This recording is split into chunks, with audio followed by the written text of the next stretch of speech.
This Devar Torah combines actually two different uh, two different channels that I have posted on YouTube.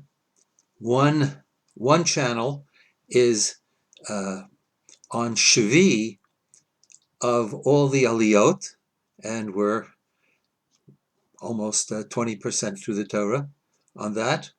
And the other channel is about my comments on relating poems, usually general poems, not connected essentially or directly to any Torah issue, but connecting them with issues of Jewish importance. And they're available on YouTube. And it's also available as a regular audio recording. Enough with the advertisements or the explanation. Let me begin with the poem. And the poem is God is in the Details. It happens to be, and this is the first time I've done this, a poem that I have written and published. It's in the Library of Everything.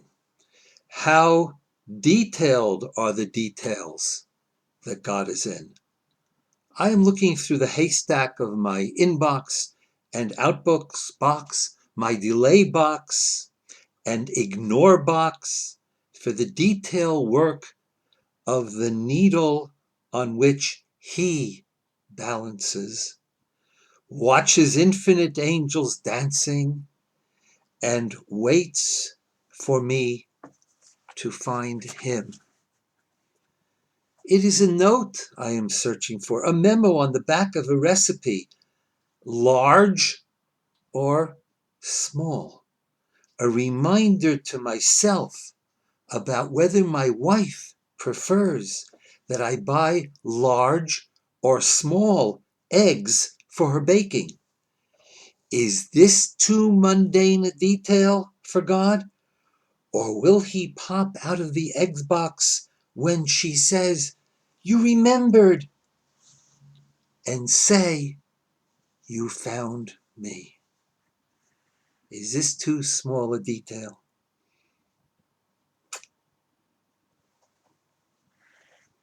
The Parshat Truma is a parsha full of details.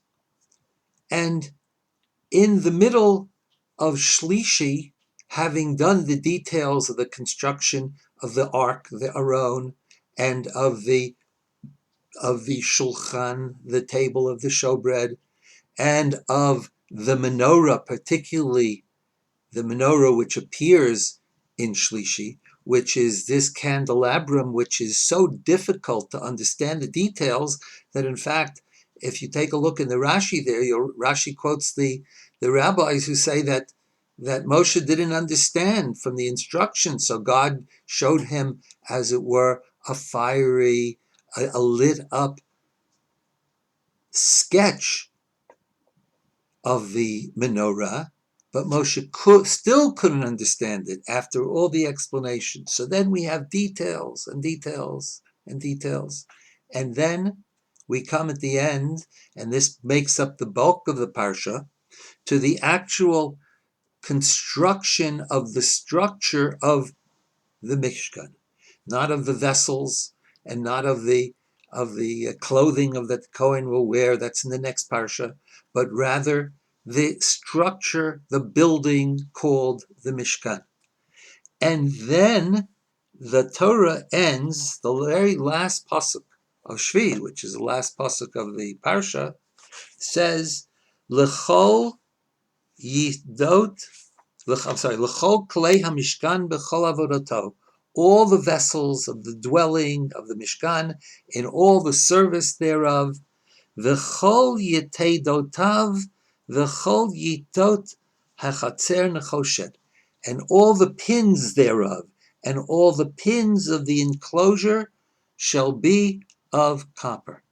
So we come to angels dancing on the head of a pin, and we have the pins that are the last detail in the building of the structure. What are these pins? What are these yitedot? So Rashi suggests two possibilities. And one possibility is that these are copper weights that are put in to the bottom of one of the curtains that cover the and so that cover the Mishkan, and so that put into the bottom, they weigh it down so it doesn't move about in the wind. The second explanation is that they were not pins in the tied to the edges of the curtains, but Rashi says he thinks the second explanation is that the meaning of Yetedot means that they were actually stuck into the ground, driven into the ground, and they hold the Mishkan, the curtains, solidly by being driven into the Mishkan, by being driven into the ground. In other words, not merely weighted down. I say this, you might hear in the background right now as I'm recording this, you might hear wind. In Yerushalayim, we're all waiting today for the great snowstorm that is predicted. In Yerushalayim, when you have flurries of snow in the air, everything stops. And they're predicting a snowstorm of 5 to 10 centimeters, roughly 2 to 4 inches. And that has everybody quite excited. And everything will soon be shutting down. But the winds are building up. And so you might hear them in the background. Okay, now the winds here are important. And the reason they are important is because let us picture the Mishkan. When you try to weight a curtain down, so not blow up, and it's the curtain is the side of the Mishkan. So in a very strong wind, it could slightly move it a little bit. It could slightly pick it up. When it's the pin, the peg, we call this, which is the pin, is nailed into the ground, and that does not allow the curtains to move. A little detail, you say. Yes, but details are everything when you're talking about how you do something in the presence of royalty, and therefore are of utmost when you're in the presence of the king, who is Melech Malchei Hamlachim, who is the king of all kings, HaKadosh Baruch Hu, God himself. So this dwelling place, as it were, for God has to be perfect. It makes a difference. You must do the right thing. It must be exact. And the conclusion of all of the instructions for building the building is make sure that not one detail is not perfect, is not absolutely perfect. God is in the details. And this is particularly applicable not simply to the building of a structure, a Mishkan, but to the Mishkan that I'm trying to create in myself, to the place in myself that I do the most perfect job that I can do, and that means no fluffing out, no fooling around with the details. They all have to be as perfect as possible. Rabbi Elazar Azkari, who is the author of the Sefer Charedim, which is a wonderful sefer of Musar, an explanation of mitzvot, and it's just terrific. He was one of the late 16th century inhabitants and scholars and mystics and great Talmidei Chachamim of Tzfat. He was also a poet, and many of you are familiar with Yedid Nefesh of Harachamon, Yedid Nefesh. The poem Yedid Nefesh, which is sung in many places to greet the Shabbos, is a poem by Rebbe Elazar Azkari. He was a very poetic person, and in one of his poems, he has the following line: Betoch libi Mishkan Ebner lezivo.